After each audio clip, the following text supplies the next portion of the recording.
नमस्कार दोस्तों, स्वागत है आपका जड़ी बूटी परिवार की एक और वीडियो में।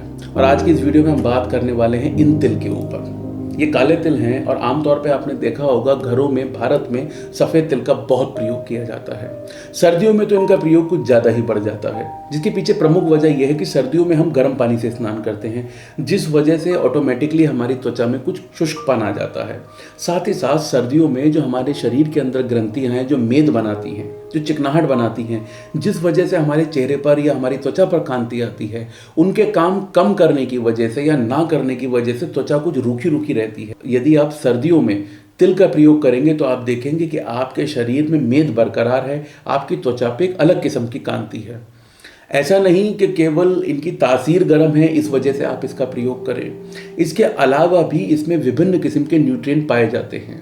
जो मॉडर्न साइंस है वो ये कहता है कि इसमें 50% के तकरीबन तो केवल फैट ही होता है, वसा होता है। साथ ही साथ इसमें प्रोटीन है, कार्ब्स हैं, मिनरल्स हैं, इसमें मैग्नीशियम, जिंक प्रचुर मात्रा में पाया जाता है। सबसे पहले बात कर लेते हैं हम उन लोगों की जिनको बहुमूत्र की बीमारी है, पेशाब रुक रुक कर आता है, बार बार आता है, या फिर उन्हें पेशाब करने के बाद भी ऐसा लगता है कि वो प्रॉपर उन्होंने यूरिनेट नहीं किया है, यूरिन की अर्जेंसी फिर भी बरकरार है। तो उन लोगों को बड़ा साधारण सा उपाय करना है। 5 ग्राम ये काले तिल ले लें और 5 ग्राम गोखरू लें। इन दोनों को मिला के इसका काढ़ा बना लीजिए। काढ़ा बनाने की विधि कुछ ऐसे, अगर आपने दोनों चीज़ें 5-5 ग्राम ली हैं तो उसे 100 ml पानी में आप उबाल लीजिए। उबल कर जब वो पानी आधा यानी 50 ml रह जाए, उस काढ़े का सेवन आप छान कर कीजिए दिन में एक बार। यदि आप रेगुलर इसका यूज़ करेंगे तो आप देखेंगे एक ही हफ्ते में आपकी जो बहुमूत्र की समस्या है वो समस्या दूर हो गई है। और दोस्तों साथ ही में मैं इसका एक प्रयोग उन लोगों के लिए बताना चाहता हूँ जिनको सोते समय पेशाब निकल जाता है। आमतौर पे तो ये समस्या बच्चों में होती है, लेकिन कई बार ये भी देखा गया है 17-18 साल की उम्र में जाकर लोगों को ये बीमारी हो जाती है, या फिर वो अपने यूरिन को सोते समय कंट्रोल नहीं कर पाते, तो वो लोग भी इसका प्रयोग कर सकते हैं। लेकिन विधि थोड़ी सी अलग रहेगी। वो क्या करें, इन तिलों को भूने और भून कर गुड़ में मिलाकर इनके लड्डू बना लीजिए। प्रतिदिन सुबह शाम नाश्ते से और रात के खाने से पहले आप एक लड्डू गुनगुने दूध के साथ लीजिए।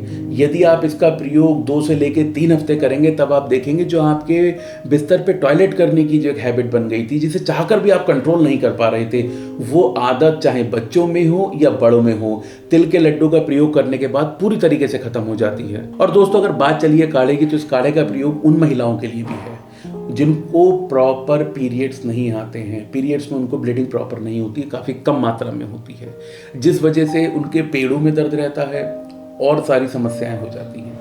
इस दर्द के लिए वो पेन किलर लेती हैं, जो पेन किलर उनके हार्मोन को फिर से डिसबैलेंस कर देते हैं और ये इरेगुलर पीरियड की समस्या लगातार आगे बढ़ती रहती है।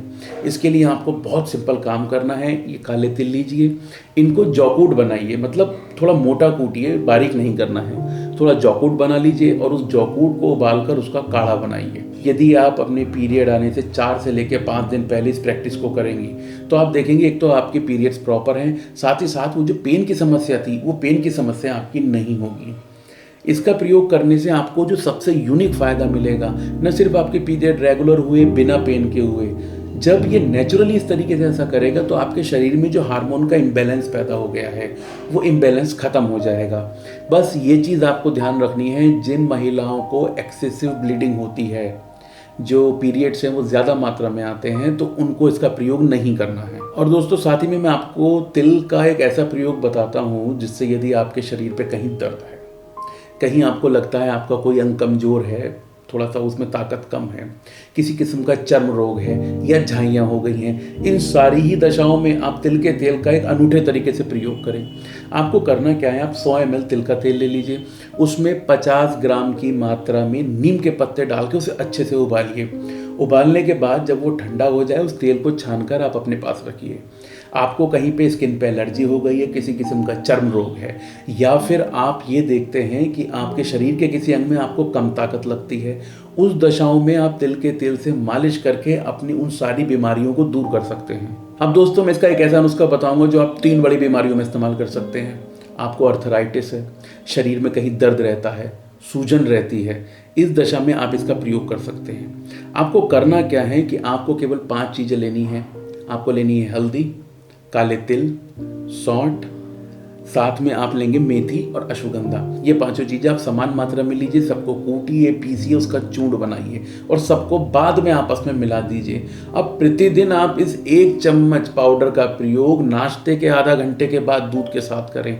यदि आप इसका इस तरीके से प्रयोग करेंगे तो चाहे आपको अर्थराइटिस हो, शरीर में सूजन हो, यूरिक एसिड भी बढ़ा हुआ हो, उन सारी दशाओं में आपको ये 5 चीजों का मिक्स पाउडर बहुत फायदे देगा। दोस्तों, बाघ भट्ट जी दिनचर्या अध्याय में बोलते हैं कि वैसे तो हमें तिल के तेल से प्रतिदिन मालिश करनी चाहिए, लेकिन आज के समय में ऐसा पॉसिबल नहीं है। हमारी दिनचर्या बहुत फास्ट हो गई है, हमें अपने लिए ही समय नहीं मिल पाता। तब भी उन्होंने कहा है कि 3 ऐसे अंग हैं जहां पर आपको प्रतिदिन तिल के तेल को लगाना अवश्य ही चाहिए, जिसमें एक है हमारा सर। यदि आप अपने सर पे तिल के तेल से मालिश करेंगे तो आप देखेंगे यदि आपके बाल असमय सफ़ेद हो रहे हैं, वक्त से पहले सफ़ेद हो रहे हैं, सिर पे डैंड्रफ बन गया है, रूसी बन गई है, उस दशा में सिर में दर्द रहता है, उस दशा में आपको इसका प्रयोग करना है। तो पहला अंग हुआ सर, आप सर पे लगाइए।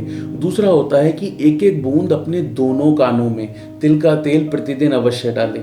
इससे क्या होगा कि कई बार क्या होता है, लोगों में सुनने की क्षमता कम हो जाती है, बहरापन आ जाता है, कान में किसी तरीके का बैक्टीरियल या फंगस इन्फेक्शन हो जाता है, कान से मवाद आने लगता है। तो इन सारी चीज़ों को ख़त्म करने के लिए आप तिल के तेल का प्रयोग करें। और साथ ही साथ आपको प्रतिदिन अपने तलवों पर और पैरों पर तिल का तेल अवश्य लगाना चाहिए। इससे आपको बहुत सारे फायदे मिलेंगे। यदि आप सोते समय ऐसा करते हैं तो आप देखेंगे आपको एक अच्छी नींद आएगी, आपका शरीर सुबह थकान मुक्त होगा। और साथ ही साथ जब आप तलवों पर इन्हें मलेंगे तो आप देखेंगे आपके शरीर के विभिन्न क्षेत्रों में इसके लाभ मिलेंगे।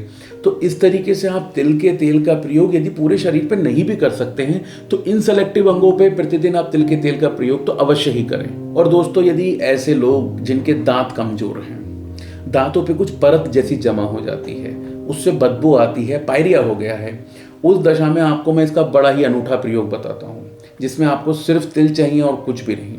आप क्या करें, प्रतिदिन 1 से लेके 2 चम्मच तिल चबा चबा कर खाएं। यदि आप प्रतिदिन 1 चम्मच भी तिल चबा चबा कर खाएंगे तो आप धीरे धीरे देखेंगे कि आपके दांत मजबूत होने लगे हैं। यदि उस पर कोई मैल की या गंदगी की परत जमा होने लगी है तो वो परत दोबारा जमा नहीं होगी, मुंह से आने वाली बदबू भी इससे दूर हो जाती है। और ये सारे तिल आपको मुंह में इतने फायदे देंगे और आपके पेट में, आपके उदर में जाके ये अन्य लाभ भी देंगे। और चलते चलते एक फायदा उन लोगों के लिए जो बढ़ती उम्र में दर्द से परेशान है, जिनके जॉइंट्स पेन बहुत करते हैं, आप काले तिल लीजिए और इन्हें हल्के से भून लीजिए।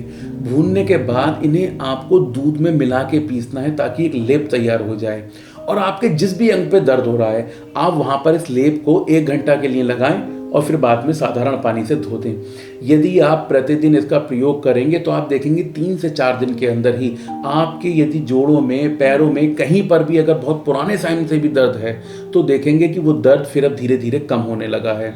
दोस्तों, तिल से मिलने वाले फायदे तो बेशुमार हैं, लेकिन इस वीडियो में हमने कुछ सेलेक्टिव फायदों को चुना। यदि आप भी तिल का कोई प्रयोग जानते हैं तो कमेंट बॉक्स में ज़रूर बताएं ताकि वो लोग भी जान पाएं कि वो तिल का प्रयोग करके अपनी कौन कौन सी बीमारियां दूर कर सकते हैं। दोस्तों, यदि आपको आज का ये वीडियो पसंद आया हो, इस वीडियो को लाइक करें और लोगों तक पहुँचाने के लिए इस वीडियो को शेयर जरूर करें और जड़ी बूटी परिवार का हिस्सा बनने के लिए इस चैनल को सब्सक्राइब करना न भूलें। धन्यवाद।